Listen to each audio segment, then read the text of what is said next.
Nouvel entretien politique sur Reporter Bénémonde. Mesdames, Messieurs, mon invité de ce jour est Nouroudine Sakassale, qu'on ne présente plus, juriste béninois, acteur politique. Bonsoir et bienvenue. Bonsoir Madame Monyo. Comment allez-vous? Bien, et vous-même? Ça va super bien. Merci. Alors, nous allons démarrer par l'actualité qui continue de faire débat au Bénin. C'est la prise de tête du parti Les Démocrates par M. Boni Yahi, parti dont vous êtes plutôt proche. Et chose curieuse, on ne vous a pas vu au cours du congrès ordinaire du parti politique, alors que par le passé, on vous a bien vu plusieurs fois affiché aux côtés de l'ex-président Bonieri. Je ne suis pas plutôt proche du parti, je suis membre fondateur. La précision est de taille. D'accord. Je suis membre fondateur du Parti Les Démocrates et vous avez parlé de prise de tête, on va dire plutôt la prise de fonction en tant que président exécutif de l'ex-président Yahi Boni. Alors, j'ai cru sentir une petite pique dans votre question. Ah oui? Je vais être le plus honnête possible. Le plus honnête possible. D'abord, ce que j'ai dit il y a 3 ans, j'ai vu la vidéo revenir en boucle assez récemment concernant l'implication de l'ancien président Yahi Boni au sein d'un parti politique de manière active. J'ai dit, si vous vous souvenez bien, en faisant référence à notre pays, à l'histoire de notre pays, qu'aucun ancien président de la République n'était resté en marge de la politique. Et j'avais donné à ce titre les exemples du président Maga, qui était non seulement président d'un parti politique, le PNDD, mais aussi membre de la Cour constitutionnelle, dont on connaît le rôle dans le contentieux électoral et dans le contentieux lié aux lois. Et j'ai donné aussi l'exemple du président Zinsou, paix à leurs âmes tous les deux, qui était aussi président d'un parti politique. Donc, je justifiais à l'époque que le président Yahi Boni, en tant qu'ancien président, ne faisait rien qui n'avait jamais existé au Bénin. Mathieu Kérékou, quand il a fini, il s'est plus intéressé à la vie politique au Bénin. Mais vous oubliez qu'il avait déjà fini une première fois en 91. Oui, qu'il est revenu par la voie démocratique. Quand il a fini, vraiment. Quand il a fini vraiment, en 2011, il est sorti pour appeler les populations à aller voter. C'est un acte politique fort. D'après moi, c'est un acte politique fort. Mais malheureusement, le président Yahi Boni est celui qui a eu les plus grosses mésaventures liées à son implication politique après sa présidence. Je me rappelle encore comme si c'était hier, le 1er mai 2019, lors des contestations électorales, j'étais à son domicile quand sa maison a été encerclée par la police. Son fils m'a appelé, un de ses fils m'a appelé, il m'a dit le président est en train de se faire encercler. Je me suis déplacé personnellement, je suis allé à son domicile, donc j'ai assisté, j'ai vécu, j'ai subi les tirs de gaz lacrymogène qui venaient sur sa maison pendant tout le temps. C'est autour de 21h qu'il nous a dit, écoutez les jeunes, rentrez chez vous, parce que si vous êtes atteints, le combat que nous faisons ne servira plus à rien. Donc ça, c'était déjà une première histoire douloureuse de l'implication politique du président Yahi Boni en politique, après sa présidence.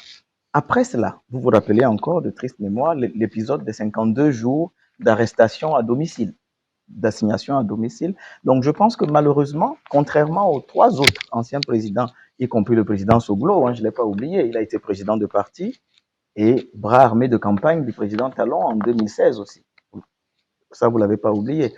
Mais c'est malheureusement et paradoxalement le président Yahi Boni seul qui a payé un lourd tribut pour son implication politique, pour son appartenance politique. Et donc, je ne vois pas trop pourquoi il y a autant de discussions autour du fait qu'il soit devenu. C'est vrai, il n'y a pas eu de grandes nouveautés lors du congrès. Il y a eu juste des remplacements de personnes qui avaient quitté le parti, soit pour des raisons diverses.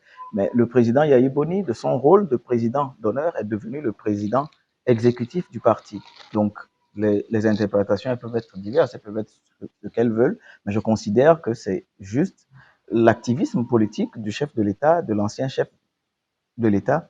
Mais si vous voulez mon sentiment personnel, je trouve que le président Yahi Boni devrait aujourd'hui être à un stade où nous, les soldats du parti, ne devrions pas permettre, entre griffes, à ce qu'il soit encore dans le sacrifice. Puisque, comme je viens de le dire, c'est lui, personnellement, intuitu personnel, qui paye un lourd tribut de son engagement politique auprès du Parti Les Démocrates. Donc, j'aurais préféré ce qui s'entend de ce que vous dites, est-ce que c'est pour se protéger de lourds tributs à payer qu'il prend la tête de la direction exécutive du parti politique? Euh, je pense plutôt que être président exécutif du parti l'expose encore plus qu'avant. Avant, il était président d'honneur, mais je voyais qu'il se démenait, il se mettait au charbon pour le parti. Aujourd'hui, être le président, ça expose à une certaine responsabilité, même pénale des fois. Donc, pour moi, pour ce qu'il a été pour ce pays, pour ce qu'il a été pour notre parti, je le verrais beaucoup plus dans une posture où ses lieutenants font tellement bien le travail qu'il n'a pas besoin de revenir au devant de la scène pour se mettre au Ce que vous charbon. dites, c'est que si vous devriez choisir, vous n'auriez pas été pour le fait que M. Boniaï soit aujourd'hui à la tête du Parti Les Démocrates. C'est ce que je comprends. Est-ce que Non, c'est bien ce que vous dites? il était déjà à la tête du Parti Les Démocrates Oui, en en tant tant que que président président d'honneur. d'honneur, oui. Mais je me dis, lorsque vous avez un parti politique et que vous avez des lieutenants qui font bien le travail, vous ne ressentez pas le besoin de revenir au devant parce que d'une manière ou d'une autre, c'est un peu comme s'il y avait des choses à régler après 3 ans d'existence, après 3 ans d'essai, après 3 ans de... je pense que si on avait bien fait ce qu'il nous apprenait, si on avait bien... Et la responsabilité est collective, je n'indexe personne du doigt, si on avait bien suivi les consignes, si on avait bien mener le parti comme il se fallait, il n'aurait pas eu besoin de revenir. Donc, et j'ai senti une petite pique dans votre question en disant que je n'étais pas là. Oui, c'est quand même curieux pour vous avoir vu plusieurs fois avec l'ex-président aujourd'hui qu'il veuille entrer dans des fonctions plus, je veux dire, plus actives en fait pour la conduite du parti, que vous ne soyez pas là, ça fait quand même curieux. Déjà que depuis un moment, vos interventions en faveur également du parti se font davantage rares. Alors, ma posture est toute simple. Le parti est né dans une période où on avait vraiment des difficultés, y compris financières. Donc, je me suis engagé pour le parti. Je ne me suis pas engagé pour une personne. Je ne suis pas dans les questions de personne. Je me suis engagé pour le parti et je l'ai fait de ma posture de militant et de membre fondateur. Pour donner aussi l'exemple qu'on n'a pas besoin d'avoir une fonction exécutive au sein du parti politique pour s'engager. Donc, tout ce que vous avez vu que j'ai fait jusque-là, jusqu'à la participation aux élections par le parti, l'a été en qualité de simple membre du parti, en espérant, par exemple, que j'ai donné l'exemple et envie à d'autres personnes qui ne sont pas forcément membres du bureau de se donner de la même manière pour les idéaux du parti. Donc, ce n'est pas un désaveu pour le président Yahi Boni. C'est vrai que j'étais très souvent sur le terrain, mais mon calendrier personnel ne doit pas souffrir du calendrier de mon parti politique. Je n'étais pas présent sur le territoire, donc je n'ai pas pu. Le Conseil national, par contre, j'y étais alors que je n'étais pas invité. Je n'étais pas un des délégués, j'y étais. Je sais ce que ça m'a coûté financièrement de faire un détour par notre pays pour assister au Conseil national. Donc, si j'avais eu la possibilité, si mon calendrier professionnel me permettait d'être là pour le Congrès, j'y serais allé avec plaisir. Mais malheureusement, je ne pouvais pas imposer le calendrier de mon J'ai parti l'impression politique. que vous nous baladez un peu, Monsieur Ah non, Nouroudine absolument pas. Sakassali, Non, parce non. que Je ne les suis pas connu pour indiscrétions, être... non, les indiscrétions également disent que sans être en froid officiellement, à un moment donné, on vous voyait porter suffisamment la parole du parti, mais depuis un moment, vous ne le faites également plus. Le congrès, vous n'y êtes pas et tout. J'ai l'impression que c'est plus qu'un problème d'agenda. En fait. C'est vous qui voulez plutôt me balader. Parce que tout à l'heure, je vous ai dit que le Conseil national, j'y étais. Et que tout ce que j'ai fait jusqu'à la participation aux élections, c'est parce que justement le parti n'avait personne entre griffes pour prendre certains risques. Est-ce que ce n'est plutôt pas parce que vous n'avez pas été mis sur la liste pour les législatives que frustré et autres, vous avez pris des distances et aujourd'hui vous nous parlez d'agenda? Alors, je suis plutôt adepte de montrer ce qu'on vaut sans attendre une rétribution ou sans attendre une quelconque gratification particulière. Toutes les 2 fois que je me suis porté candidat, la première fois c'était aux primaires et la deuxième fois c'était aux législatives, avec les diverses fortunes que ça a donné, ce n'était pas de ma propre volonté, c'est parce que j'avais été invité par le parti à le faire. Donc, je ne peux pas être mécontent de ne pas être sur la liste. Et pour la petite histoire, j'avais été désigné tête de liste dans la circonscription 16, c'est-à-dire Cotonou. Le parti, pour des raisons qui lui sont propres, a décidé de ne pas poursuivre avec ma candidature. Donc, le comité a désigné Nouroudine Sakassale comme tête de liste dans la 16e circonscription. Mais puisque ce n'était pas moi, j'avais annoncé que je ne voulais pas être candidat. Le parti m'a demandé, je suis un soldat du parti, comme pour la primaire, pour la présidentielle en 2021, Ils m'ont demandé d'être candidat. Je l'ai été, mais c'est moi-même qui avais retiré mon dossier parce que j'étais convaincu qu'on n'irait pas aux élections. Mais j'ai respecté la consigne du parti qui était que je me porte candidat aux primaires. Pour les législatives, je ne voulais pas être candidat. Le parti m'a aussi demandé d'être candidat. J'ai été candidat, la candidature a été retenue pour la 16e, mais le parti, pour des raisons qui lui sont propres, Mais justement, que je ne conteste, que je ne doute, il y a des éléments discute pas. suffisamment frustrants dans ce Non. cas-là. Vous dites que vous ne Ma voulez pas y frustration, aller, non. le parti vous demande d'y aller, vous y allez, et le parti, pour des raisons qui restent encore inconnues, Oui. vous retire en même temps de la liste. Je pense qu'il y a des éléments pour que vous qui pourraient justifier aujourd'hui cette prise de distance apparente là. Non. Ma frustration, Oui. je l'ai exprimée, y compris publiquement. Je l'ai dit sur ma page Facebook dans une vidéo que j'ai été retiré de la liste pour des questions de mesquinerie politique et de régionalisme. Ce n'est pas quelque chose de caché. Ce n'est pas quelque chose de caché, mais ma frustration et ma colère, je l'ai exprimée au moment des élections en m'abstenant de faire campagne et je l'ai dit publiquement, je ne ferai pas campagne parce qu'on ne peut pas me demander d'aller porter des candidats en m'ayant retiré moi. Si on m'estime que je ne peux pas être candidat, que je ne suis pas suffisamment valable pour être candidat, qu'on ne me demande pas de porter la responsabilité du succès d'autres personnes. Parce que je pars du principe que ces personnes sont forcément plus méritantes. Donc, ma frustration, même si vous voulez que je l'admette, je l'ai manifestée au moment de ces élections. Donc, l'eau a coulé sous les ponts depuis, j'ai dit ce que j'avais à dire. Maintenant, comme je vous ai dit, au moment où le parti a été créé, il y en a beaucoup qui n'osaient pas s'afficher. Mais pourtant, le parti avait besoin de porte-voix. Je n'ai jamais été un porte-parole officiel du parti. Je n'ai jamais été un représentant du parti. Mais j'estimais que chacun, à son niveau, devrait pouvoir apporter sa pierre. Et c'est ce que j'ai fait. Les tournées que j'ai faites, les interventions que je faisais dans les médias, au moment les plus difficiles de la vie du parti. La question des récépissés, la question de l'arrestation de la candidate Rekia Madougou, c'était moi qu'on voyait. Maintenant, depuis les législatives, j'estime que le parti a une existence aujourd'hui institutionnelle. C'est-à-dire, nous avons des députés, nous avons été à un congrès qui est censé redynamiser un peu les structures du parti et donner un certain nouveau souffle idéologique, comme ça se fait partout.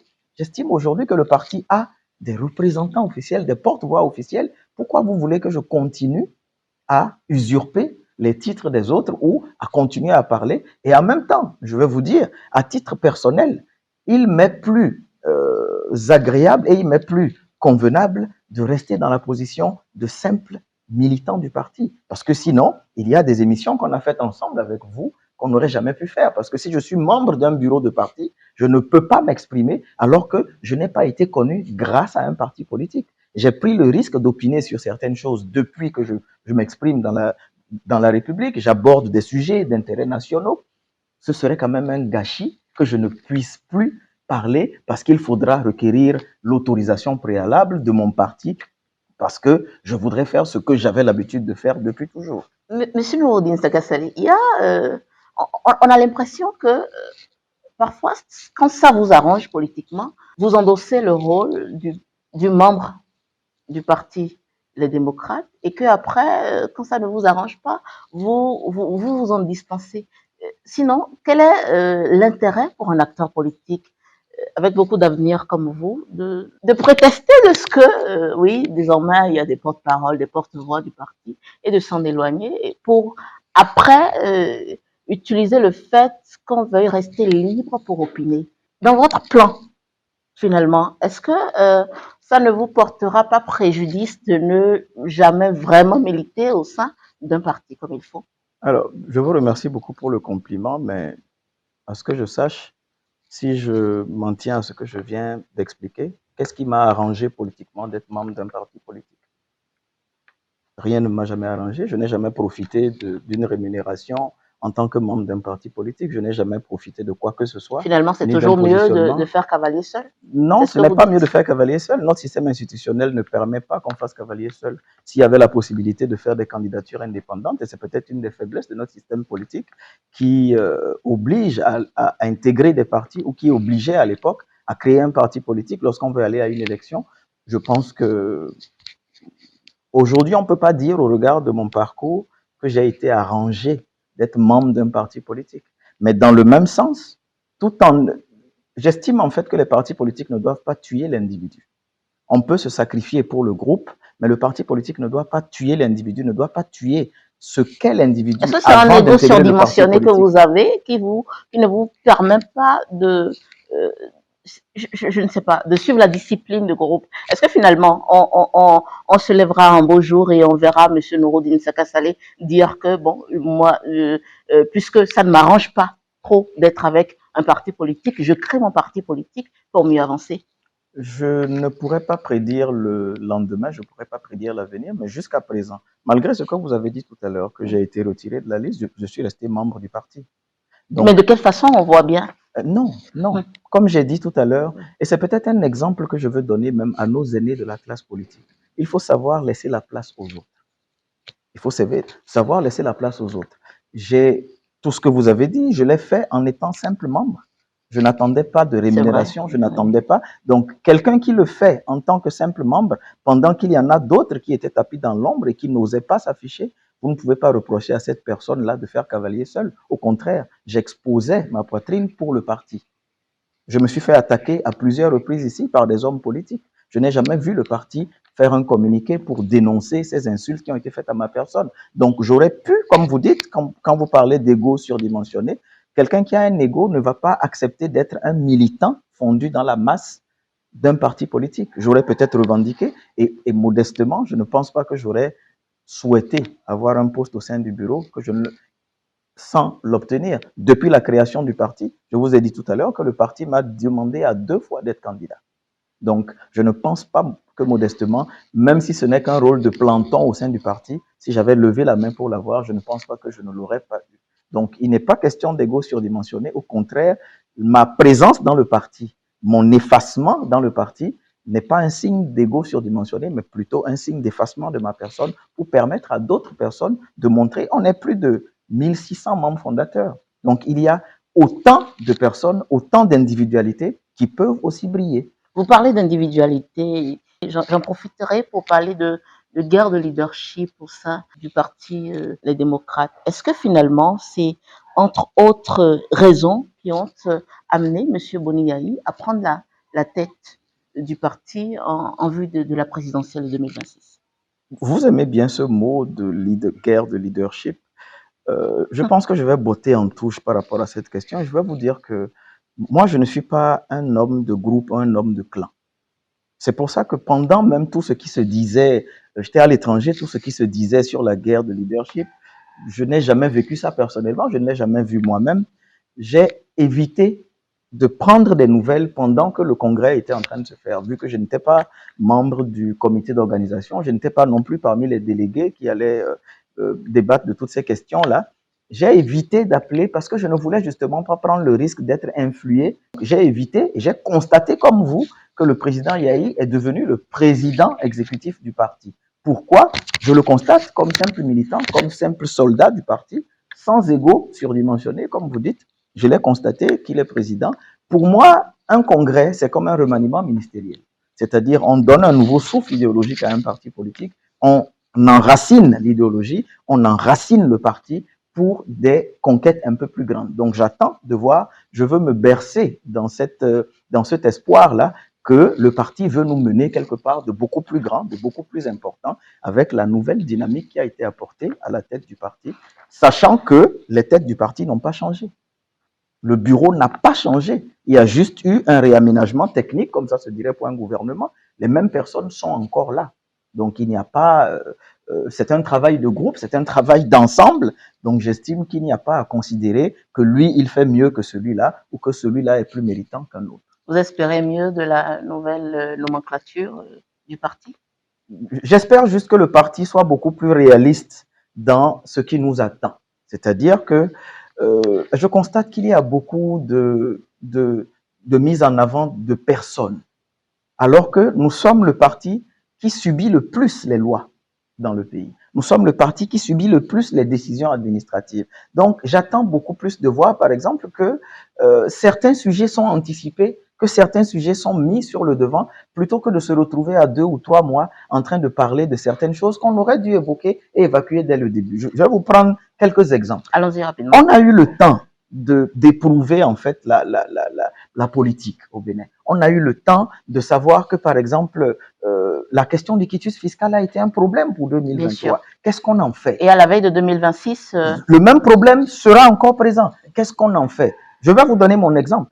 Moi, j'ai payé près d'1 million d'impôts alors que je ne devais absolument rien aux impôts. Parce que j'avais mis en sommeil une de mes sociétés à l'époque, ma seule société que j'avais au Bénin de toute manière, mais électroniquement, ça n'avait pas été fait. Donc, à la date où je vous parle, j'ai fait un recours. Après avoir payé comme bon citoyen, j'ai fait un recours gracieux auprès du directeur général des impôts. Je peux vous dire que je n'ai reçu aucune réponse à la question que j'ai posée à la direction des impôts pour savoir pourquoi le fait que j'ai mis ma société en sommeil n'a pas été pris en compte et qu'on me demande des impôts. Que devient le million et quelques que j'ai payé pour les impôts au titre de l'année 2023? Alors, revenons dans le débat sur la question du quitus fiscal. Oui, c'est exactement ce de quoi je parle. Oui. C'est pour vous dire que, en tant que citoyen, j'ai posé cette question pour clarifier ma situation fiscale, pour que demain, la question du quitus fiscal ne soit plus un problème.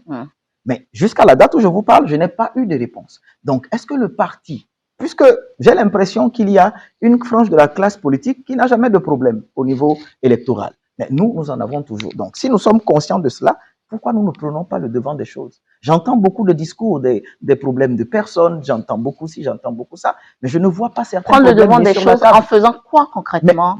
En portant ces débats-là pour que demain, on ne soit pas à 2-3 mois de l'élection présidentielle ou des élections générales de 2026, puisque le but du Congrès, c'était cela, de parler des défis des élections générales. Bien sûr. Pourquoi ça n'a pas été abordé? Je ne sais pas. Il y a beaucoup d'autres questions. Toujours à propos de la question du parrainage, si vous voulez bien, Madame Mounio, la décision de la Cour constitutionnelle qui a autorisé les députés de la 9e législature non encore installés à rendre leur démission est la source même du chaos et de la cacophonie sans nom qui va régner lors de la question des parrainages en 2026. Cette formalité apparemment évidente dont nous sommes en train de parler aujourd'hui sera un chaos sans nom parce que nous ne saurons pas des maires ou des députés entrants ou sortants qui sont ceux qui auront la qualité de donner le parrainage.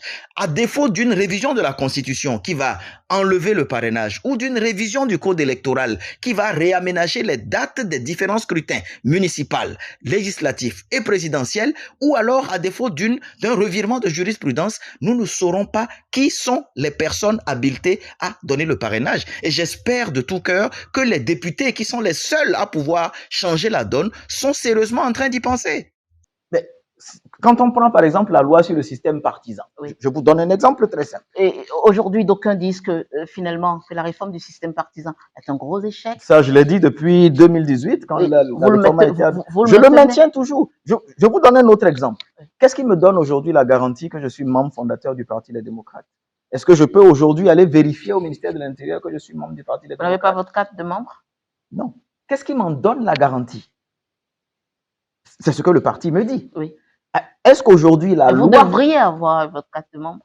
Je ne refuse pas. Oui. Est-ce qu'aujourd'hui, au regard de la loi, est-ce que vous, par exemple, avez la possibilité d'aller vous assurer auprès du ministère de l'Intérieur? Est-ce que la loi vous le permet que telle personne est membre du parti? Non, absolument pas. Ce sont des tas de ces lois qu'il faut toucher forcément. La loi sur le financement des partis politiques, oui. La loi, même au niveau de la question du code électoral. Une autre aberration encore du code électoral, c'est de constater que si par exemple vous avez été condamné à 3 mois avec sursis, automatiquement vous perdez le droit d'être électeur, donc d'être éligible. Est-ce que vous savez qu'à la fin de cette peine avec sursis, c'est la politique, c'est les politiques qui doivent vous réautoriser à être électeur? Alors qu'en principe, c'est la justice qui vous a enlevé un droit et c'est la justice qui devrait vous remettre automatiquement le droit, une fois que la situation de fait n'est plus. Mais paradoxalement, c'est l'autorité politique, et ça se constate aujourd'hui dans un pays comme le Sénégal. On vous enlève le droit de vote, on vous enlève le droit d'être éligible, et c'est à vous d'aller faire la démarche, non plus auprès de la justice, mais auprès d'un politique qui est forcément partisan.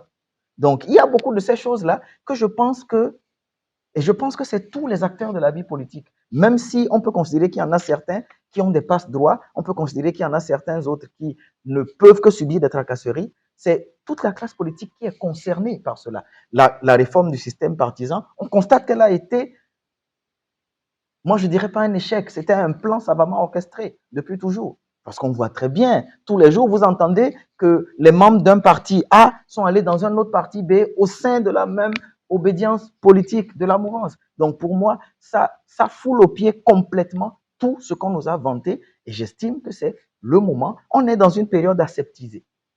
On est dans une période aseptisée totalement. Il faut mettre sur la table, il faut mettre sur le tapis toutes ces questions-là pour que nous ne soyons plus à l'orée de 2026.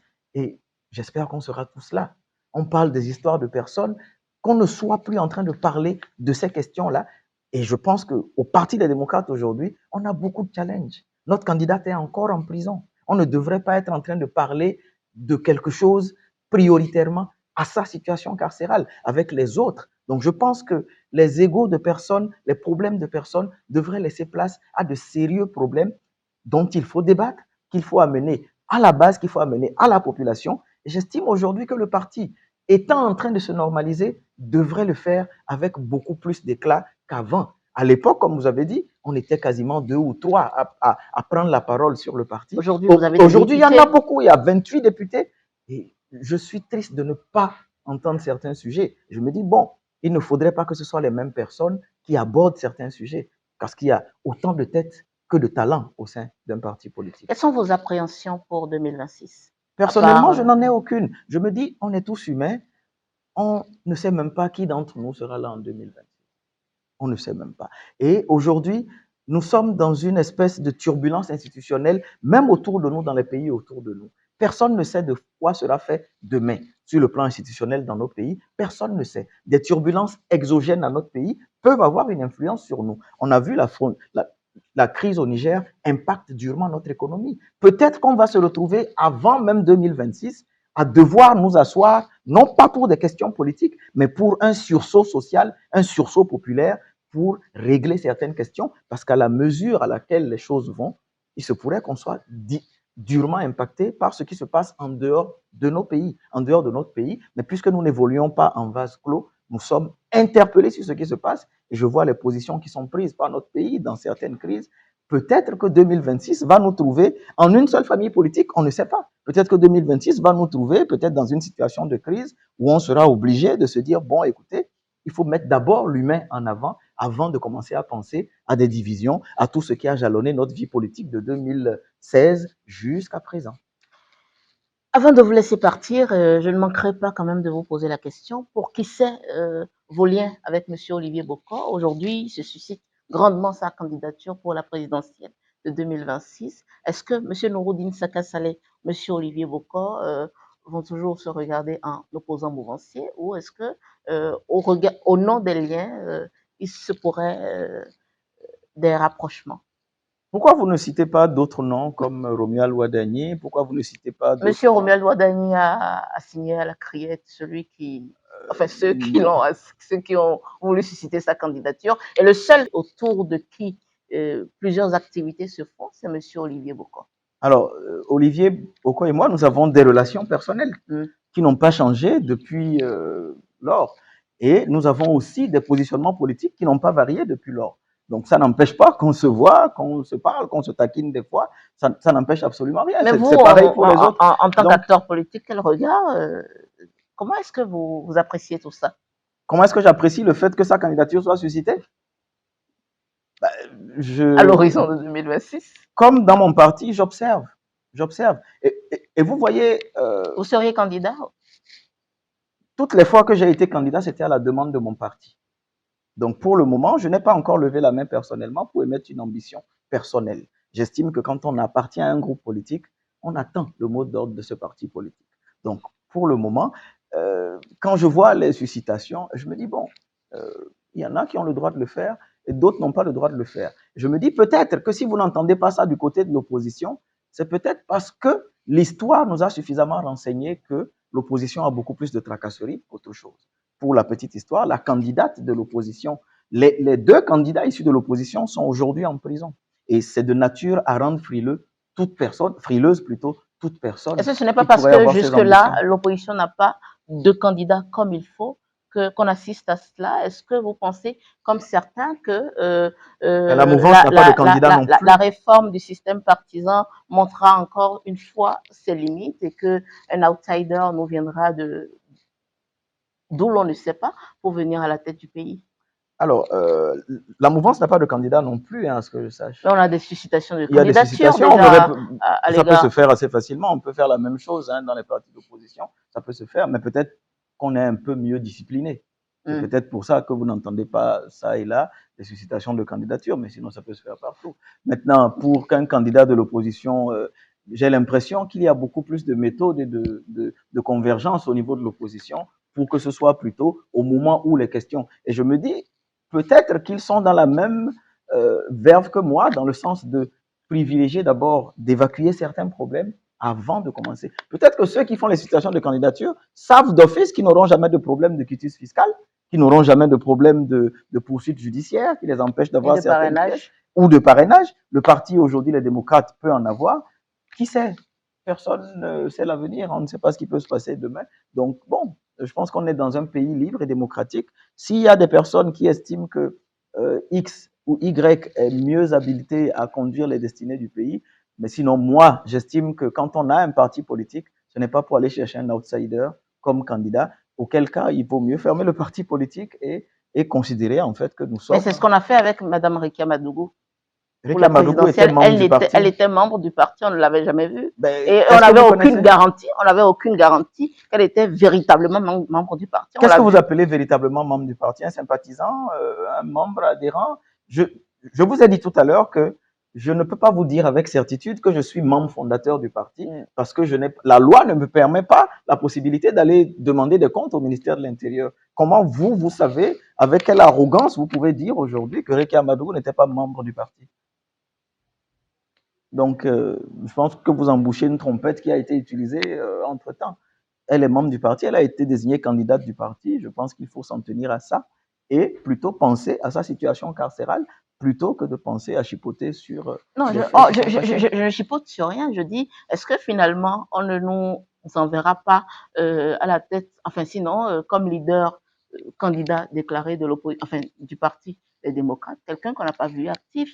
On n'avait pas vu Mme Rekia active à la tête du parti. Sûrement à cause de ses fonctions à l'extérieur du Bénin. Sûrement. Donc, il y a des circonstances qui peuvent plaider en cette faveur. Oui, vous avez raison. Mais je vous en prie. Alors, M. Nouroudine Saka Saleh, je pense qu'on a fait le tour. Ah, si vous le dites. J'aurais aimé vous garder un peu plus longtemps, si mais nous sommes dans un timing. Est-ce que avec vos lances à peine voilées? Oh non. Alors, pour mettre un terme à cette émission, est-ce que vous avez un message à l'endroit de tous ceux qui nous suivent? Parce que 2026 a déjà commencé à se préparer, oui, autant les élections générales. Oui, je pense qu'il faut qu'on sorte du fétichisme des dates. Okay. Il faut qu'on sorte du fétichisme des dates. C'est un peu comme si tout le pays s'arrêtait et qu'on ne parlait que d'une date. Oui. Et qu'on s'apesantisse beaucoup plus sur ce que nous vivons au quotidien. Je pense qu'on entend les plaintes et les complaintes de partout. Si vous tenez à ce que je dise un mot de fin, Madame Houyor, ce serait plutôt un souhait, et je m'explique. Tout à l'heure, vous avez évoqué avec facilité certains noms autour de la mouvance présidentielle, autour du pouvoir, qui pourrait avoir une ambition présidentielle. Vous avez cité mon grand frère Olivier Bokor, j'ai rajouté mon ami le ministre d'État en charge des Finances, M. Romuald Wadani. Je souhaite qu'il y en ait d'autres aussi au sein de la mouvance. Mais mon souhait justement, ce serait qu'il y en ait d'autres aussi, d'une manière aussi facile, dans le camp adverse, c'est-à-dire dans l'opposition à laquelle moi j'appartiens, et que ce ne soit pas comme ce que nous avons vécu jusque-là, des inquiétudes à chaque fois que des ambitions pourraient s'élever au sein de l'opposition. Que ce ne soit pas quelque chose d'anormal, que ce ne soit pas quelque chose vu comme de l'adversité humaine, de l'animosité humaine, le fait que quelqu'un d'autre aspire à diriger notre nation en dehors de la mouvance présidentielle. La tendance générale et globalisée aujourd'hui donne cette sensation qu'il y a une partie de la classe politique béninoise qui a tous les droits et l'autre qui a seulement le devoir de subir, comme je l'avais dit tout à l'heure. Donc mon souhait, mon vœu, comme je le disais, ce n'est pas normal de le dire en termes de souhait et de vœu parce que ça devrait être la normalité et l'automaticité. La pluralité de propositions politiques nous garantit à nous-mêmes les citoyens une capacité de meilleur choix. Donc, pour moi, c'est qu'il faudrait, si Dieu nous fait la grâce d'arriver en un morceau en 2026, cette date fétiche que tout le monde a en tête, si Dieu nous fait la grâce que nous arrivions sans anicroche à cette date, que nous puissions retrouver les époques que nous connaissions, les habitudes que nous avions et que nous soyons dans une certaine sérénité dans le choix de ceux qui doivent présider aux destinées de nos nations. Alors, nouveau numéro de l'entretien politique, mon invité, Nouroudine Saka Saleh, juriste, acteur politique, membre fondateur du parti politique Les Démocrates. Merci d'avoir répondu à nos questions. C'est moi.